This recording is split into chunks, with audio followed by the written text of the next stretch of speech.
Hello मेरे class 10th के प्यारे प्यारे बच्चों। तो कैसे हैं आप लोग? हाल चाल कैसा है? नींद तो अच्छी आ रही होगी, बोर्ड्स आ रहे हैं। चलो कोई बात नहीं, ठीक है, हैंडल हो जाएगा बोर्ड भी। तो आज हम क्या करेंगे, आज हम क्लास 10th के जो 2022 और 2023 के बैच के बच्चे हैं उनके इंग्लिश का सिलेबस देख लेते हैं। फटाफट से देखेंगे, बिल्कुल टाइम वेस्ट नहीं करेंगे, और आई ट्राई कि मैं आपके इंग्लिश का जितना भी हो सके मैं कंप्लीट करा सकूं, ठीक है। तो अगर आप चैनल पर नहीं हो आप सब्सक्राइब कर देना, अगर वीडियो पसंद आएगा तो इसे लाइक कर देना। और इसी अच्छी बात से स्टार्ट करते हैं सिलेबस, ठीक है। तो जैसे कि पिछली बार हुआ था, ठीक है, तो कोरोना के जो टाइम में हुआ था वैसा आप नहीं होगा। टर्म फर्स्ट और टर्म सेकंड में आपका एग्जाम्स नहीं हो रहे हैं, ठीक है। तो आपको क्या करना है, आपको फिर से पूरा आपको एक ही बार में सिलेबस पूरा आपको याद करना होगा, और आपको एग्ज़ाम भी एक ही साथ देना होगा, ठीक है। आपका टर्म फर्स्ट टर्म सेकंड नहीं होगा। तो चलो स्टार्ट करते हैं, देखते हैं सिलेबस में आपको किस तरह से मार्क स्कीम दिया हुआ है, ठीक है। मार्क स्कीम इसलिए हम देखेंगे ताकि उसी हिसाब से हम अपनी तैयारी करेंगे और उसी हिसाब से हम अपने चीज़ों को बांट लेंगे, ठीक है। जैसे कि रीडिंग स्किल है आपकी दी हुई है, रीडिंग स्किल में आपको क्या करना है बेटा, 20 मार्क्स का बस आपको क्वेश्चन आने वाला है, बस 20 मार्क्स है, ठीक है, ज़्यादा नहीं है। और ये बस 20 मार्क्स में आपको बता दूं बेटा 2 पैसेज आएंगे, ठीक है। रीडिंग स्किल में आपके स्पेशली पैसेज ही होते हैं, कॉम्प्रीहेंशन होते हैं। तो वो कॉम्प्रीहेंशन बेटा होंगी आपके अनसीन पैसेज होंगे, और इसमें एक केस बेस्ड पैसेज भी होगा, ठीक है। तो उसको अगर आप सेक्शन ए में ले लें तो आपका 20 मार्क्स का हो जाएगा, ठीक है, 2 पैसेज। देन आता है बेटा सेक्शन बी में क्या करेंगे, हम राइटिंग स्किल करेंगे, ठीक है। राइटिंग स्किल में क्या हो जाता है बेटा, जैसे कि आपके ग्रामर सेक्शंस आ जाते हैं, आपके जो भी गैप फिलिंग्स होते हैं, आपके ट्रांसफॉर्मेशंस होती हैं, ठीक है। आपको चीज़ें आएंगी, आपको फिल इन द ब्लैंक्स की तरह से आएंगी, ठीक है, आपको फिल करना होगा। देन आपको लेटर्स मिलेंगे, ठीक है, आर्टिकल्स मिलेंगे लिखने को, ठीक है। तो वो सारी चीज़ें बेटा आपको उसमें राइटिंग स्किल में करना है, और वो भी बेटा कितने का आएगा, 20 मार्क्स का होगा, ठीक है। देन आता है बेटा सेक्शन सी। सेक्शन सी क्या है बेटा, ये लिटरेचर पार्ट होते हैं, ये आपका 40 मार्क्स का होगा, ठीक है। और मैं आपको बता दूं सबसे सबसे पहले आप क्या करेंगे, आप लिटरेचर ही उठाना, ठीक है। आपके लिए अच्छा होगा, क्योंकि बोर्ड में क्या होता है ना, बोर्ड में आपको टाइमिंग बहुत ज़्यादा कम मिलेगी, क्योंकि आपके एग्जाम्स के जो प्रेशर होते हैं आपका उसी में थोड़ा बहुत टाइम चला जाता है, ठीक है। आप इतना ज़्यादा टेंशनाइज होते हो, जो चीज़ें याद भी होती हैं आप वो भी भूल जाते हो, ठीक है।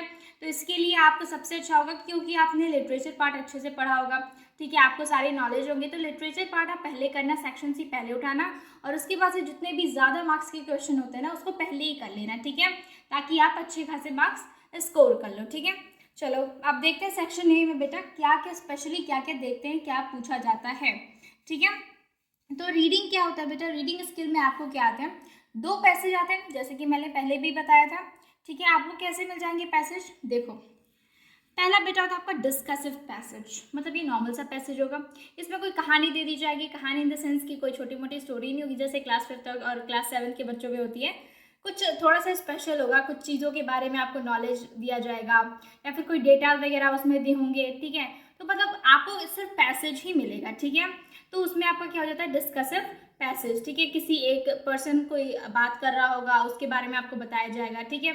तो उसमें कोई बहुत ज़्यादा ट्रिकी नहीं होता है, ठीक है। आपका ये फर्स्ट डिस्कसिव पैसेज ज़्यादा आपको हार्ड नहीं मिलेगा, और ये बेटा कितने वर्ड्स में हो जाते हैं, ये 400 to 500 वर्ड्स हो सकते हैं, ठीक है। मैक्स 500 वर्ड्स और मिनिमम आपके 400 वर्ड्स में हो सकते हैं, ठीक है। केस बेस्ड पैसेज, बेटा केस बेस्ड पैसेज में क्या हो जाता है ना, आपको चार्ट मिल जाएगा, ठीक है, आपकी विजुअलिटी देखी जाएगी, ठीक है, मतलब आप कितना ज़्यादा अच्छे तरीके से उसको समझ पा रहे हो। और केस बेस्ड में क्या होता है, चार्ट की तरह आपको दे दिया जाएगा, उसमें पाई चार्ट वगैरह भी हो सकते हैं, ठीक है, ग्राफ वगैरह दे सकते हैं आपको, उसमें वही स्टैटिस्टिकल का डेटा दे दिया जाएगा, ये सारी चीज़ें आपको दिए जाएंगी। और इसके बाद आपको क्या करना होगा, उन्हें अच्छे से तैयार करना होगा, उन्हें अच्छे से समझना होगा, तुरंत इंस्टेंटली आपको उसका आंसर भी करना होगा। तो ये आपका बताता है कि आपकी रीडिंग स्किल कितनी अच्छी है, ठीक है। और ये बेटा कितने में आ जाता है, 200 to 250 वर्ड्स में, ठीक है। 200 to 250 वर्ड्स ये मैक्सिमम होता है, इससे ज़्यादा नहीं आता है, ठीक है। तो परेशान होने वाली कोई बात नहीं है, हो जाएगा, ठीक है, ज़्यादा परेशान मत हो, सब लोग वैसे भी डरा ही रहे होंगे आपको, बोर्ड्स आ रहे हैं बोर्ड्स आ रहे हैं, तो ज़्यादा टेंशन नहीं लेना, प्रेशर नहीं लेना है। सैम्पल पेपर वगैरह आप निकल चुका है तो आप सॉल्व करोगे ना, तो क्या होगा, उससे काफ़ी ज़्यादा आपको रिलैक्स फील होगा, क्योंकि ज़्यादा हार्ड नहीं होता है। आपको क्या करना होता है, बस आपको ना आंसर, आपको जो क्वेश्चन करता है अगर आप उससे रिलेटेड भी आंसर लिख रहे हो ना, आपको 70% मार्क्स मिलता है, ठीक है। सीबीएसई बोर्ड चाहता है कि आप अच्छा स्कोर करो, तो टेंशन नहीं लेना है, ठीक है, आराम आराम से करेंगे, हो जाएगा। सेक्शन बी में बेटा क्या आता है, सेक्शन बी में आ जाता है आपका ग्रामर सेक्शन, ठीक है। ग्रामर सेक्शन जिसमें राइटिंग स्किल भी हो सकती है, जैसे कि आपका लेटर वगैरह भी, और साथ में ग्रामर भी होता है, ठीक है। ग्रामर में कोई खास चीज़ नहीं होती, आप क्लास 9th 10th, ठीक है, दोनों में आप यही चीज़ पढ़ते हो, ठीक है। तो इसलिए ज़्यादा डिफिकल्ट नहीं होता है, आपके टेंसेज हो जाते हैं, ठीक है। टेंसेज आपका बेसिक टेंसेज तो मैंने खुद बना रखा है, अगर आपने नहीं देखा है आप जा करके देख सकते हो टेंसेज वगैरह पर, बहुत ही बेसिक से मैंने समझाया है, तो आपको सही से आपको समझ में आ जाएगा। लेकिन अच्छा होगा कि अब आप टेंसेज पे क्वेश्चन वगैरह प्रैक्टिस करो, ठीक है। वीडियो देखने का टाइम नहीं है आपके पास। देन आता है बेटा मॉडल्स। मॉडल्स क्या होता है? मॉडल्स में आपको बहुत ही क्लास 9 में आपको ये चीज़ें सिखाई होती है, उसमें वर्ड्स वगैरह आपको जो बेसिकली उसमें वर्ड्स के ज़्यादा इंपॉर्टेंस होते हैं, ठीक है। तो आप मॉडल्स भी पढ़ोगे, पढ़ना नहीं है, फटाफट से बस क्वेश्चन सॉल्व करना है, ठीक है। ये ज़्यादा मतलब ज़्यादा इंपॉर्टेंट नहीं है और इसके मार्क्स भी बहुत कम है, ठीक है। तो इस पर ज़्यादा अपना टाइम वेस्ट नहीं करना है, ठीक है। सब्जेक्ट, देन वर्ब कॉन्कर्ड है, उसके बाद रिपोर्टेड स्पीच है, कमेंट्स एंड रिक्वेस्ट आ जाते हैं, मतलब इसी के अंदर में जितने भी आपके टाइप्स जाएंगे वो आ जाएंगे। देन आपका आ जाएगा डिटरमाइनर्स, ठीक है। तो यही था बेटा, ऐसे ही क्वेश्चंस आएंगे। अब देखते हैं कि इसको एक्सरसाइज के तौर पर कैसे देता है बोर्ड, ठीक है, क्वेश्चंस कैसे देता है। तो इसको आप फटाफट से देख लो। जैसे कि गैप फिलिंग होता है, गैप फिलिंग में आपको देगा एडिटिंग एंड ओमिशन की तरह दे सकता है। देन आपका ट्रांसफॉर्मेशन दे सकता है, जैसे कि सेंटेंस वगैरह का आपको अलग अलग वर्ड्स ही आपको उसको एक सेंटेंस में बनाना है जो कि सही होना चाहिए, ठीक है। तो वो चीज़ों को आपको प्रैक्टिस करना पड़ेगा, आपको आ जाएगा, ठीक है। परेशान नहीं होना है, मैं बार बार कह रही, परेशान मत होना। ये नहीं कि जाकर के बोर्ड में आपको जो चीज़ें आती है ना, बच्चे परेशान होकर के नहीं लिख पाते, ठीक है। तो प्रेशर नहीं लेने का। देन आता है 10 आउट ऑफ 12 क्वेश्चन। हाँ, ये इंपॉर्टेंट है, मैं आपको पहले बता देती हूँ। 10 आउट ऑफ 12 मतलब कि 12 क्वेश्चन होंगे जिसमें से आपको ऑप्शन मिल जाएगा, ठीक है। 10 क्वेश्चन ही आपको करने होंगे, 2 आप छोड़ दोगे, ठीक है। चलो अब आ जाते हैं क्रिएटिव राइटिंग स्किल्स में। जैसे कि फॉर्मल लेटर है, पहला मैं देख लेती हूँ। Formal letter based on a given situation in 100 to 120 words, 1 out of 2 question is to be answer, ठीक है। आपको 2 केस दिया रहेगा, आपको फॉर्मल लेटर्स दे सकता है या फिर उसके साथ भी कुछ दे सकता है, उसमें से कोई आपको एक करना होगा। जैसे कि अगर फॉर्मल लेटर देगा, आपको एक सिचुएशन दे दी जाएगी और आपको क्या करना होगा, उस पर लेटर लिखना होगा, ठीक है। स्पेशली लेटर टू एडिटर आता है, ठीक है। तो आप लेटर टू एडिटर अच्छे से तैयार करोगे। वैसे तो आपको आई सजेस्ट कि आप क्या करना, आप ना जो उसके फॉर्मेट होते हैं उसको अच्छे से देख लेना, क्योंकि फॉर्मेट पे भी आपको अच्छे मार्क्स मिल जाते हैं। बॉडी तो आप अपने मन से बना ही सकते हो, ठीक है। चलो नेक्स्ट देखते हैं क्या है बेटा। उसके बाद है आपका writing an analytical paragraph on a given map chart cube, 1 out of 2 question is to be answer. थोड़ा सा ये ट्रिकी है, आप इस पर थोड़ा सा ज़्यादा फोकस करना, ठीक है। देन आ जाता है मेरे सेक्शन सी। सेक्शन सी में कुछ नहीं है, मैं बता रही हूँ। सेक्शन सी अगर आपने अपनी बुक्स के बारे में अच्छे से पढ़ रखा है, बुक्स के पोएट्स, स्पेशली पोम्स जो आप होते हैं, पोम्स आप पढ़ते हो, उसके जो पोएट्स हैं ना, उनको आप अच्छी तरह से याद कर लेना, उनके नाम, ठीक है, क्योंकि उससे बेस तो क्वेश्चन पक्का आएगा, ठीक है। अब देख लेते हैं सेक्शन सी में भी थोड़ा सा।